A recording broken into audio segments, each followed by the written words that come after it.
name's Spinnabel, and today I taught breaking open footwork and exploring your performance space. So we covered a lot of material in this class.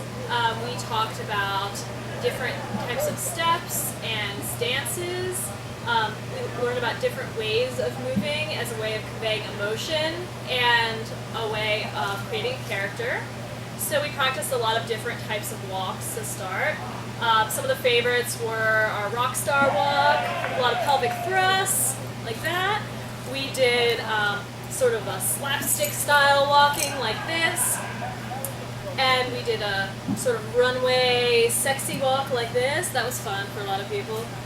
And our goal in learning these different types of movement were to start thinking about our character, which might be a version of ourselves, sort of a caricature of ourselves, and a way of using our footwork to guide our movement in a new and creative way.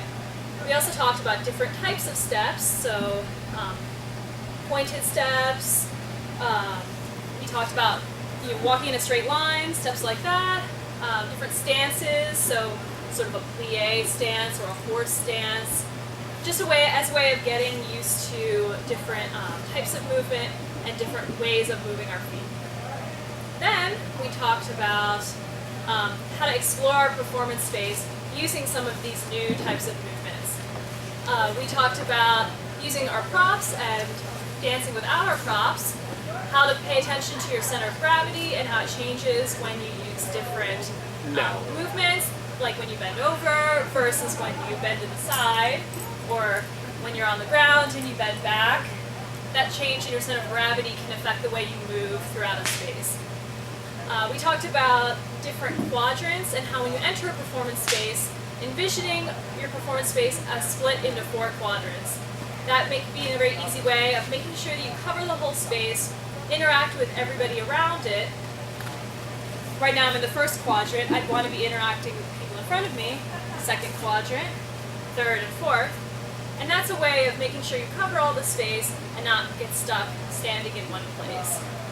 After that, we did a little exercise to start thinking about characters, even in a really, really basic sense. We all picked an emotion, and we picked a noun, preferably a non-living noun.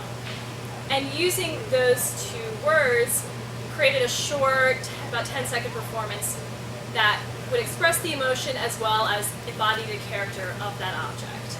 So for example, we had I think a sad flower. That was good. So we did lots of movements that were sad, sort of crouching into our bodies, and then expanding as in a flower. That's about it.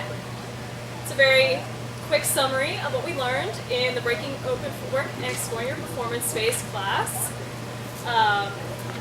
The main takeaway is when you're spinning a prop, don't get so sidetracked using the prop. Remember that it is a prop and that your movements should be the main focus of your dance piece. You don't want to be spinning your poi like this. You want to be spinning your poi like this, using different levels, different vertical and horizontal space, and conveying a certain character in the way you move.